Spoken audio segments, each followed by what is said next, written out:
അർജുനെ, ഞാൻ തന്നോട് പറഞ്ഞു ഞാൻ കോംപ്രമൈസിന് ഓക്കെയാണ്.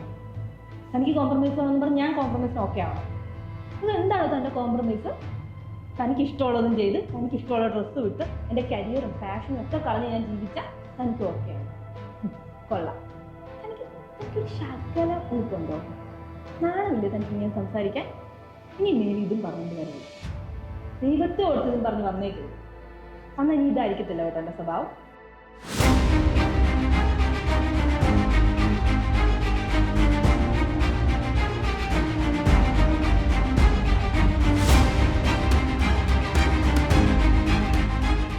ഞാനാ പറഞ്ഞേ കുഞ്ഞുങ്ങളുടെ എല്ലാ പച്ച നമുക്ക് ക്യാമ്പിലോട്ട് മാറാൻ. വള്ളക്കാർ വന്നപ്പോൾ ഞാനാ കുഞ്ഞിനെ എടുത്തുകൊണ്ട് വള്ളത്തിൽ കയറിയത്. ഞങ്ങൾ വള്ളത്തിൽ കയറി പൊക്കോണ്ടിരുന്നപ്പോൾ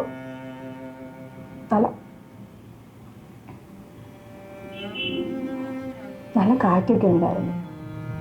മഴയത്ത് അവളിങ്ങനെ എൻ്റെ കയ്യിൽ തണുത്തിട്ട് വിറയ്ക്കായിരുന്നു. അപ്പം ഞാൻ എൻ്റെ സാരി കൊണ്ട് അവളിങ്ങനെ പൊതിഞ്ഞു പിടിച്ചു.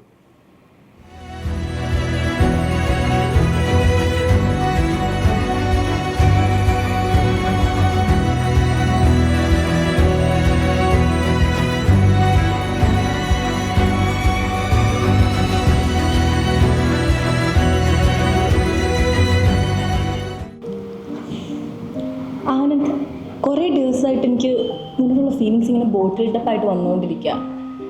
അതെങ്ങനെ എക്സ്പ്രസ് ചെയ്യുമെന്ന് അറിയാതിരിക്കുമ്പോഴാ നീ ഈ ഡേറ്റിനെ വിളിച്ചത്. ആക്ച്വലി ഈ നിമിഷം ഞാൻ ഭയങ്കര കംഫർട്ടബിൾ ആടാ. നീ സെലക്ട് ചെയ്ത പ്ലേസും ഫ്ലവേഴ്സും ഫുഡും ഇതെല്ലാം എൻ്റെ ഫേവറേറ്റ്സാണ്. ഇതൊന്നും ഇതുവരെ ആരോടും പറഞ്ഞിട്ട് പോലും ഇല്ല.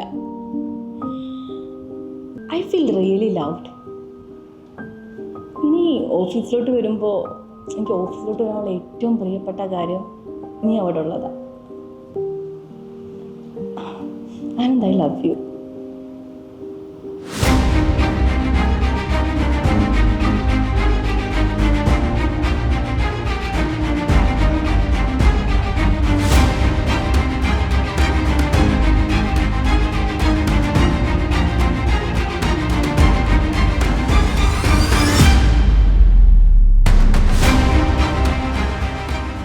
അവളുടെ കരച്ചില്ല മനസ്സിൽ മൊത്തം.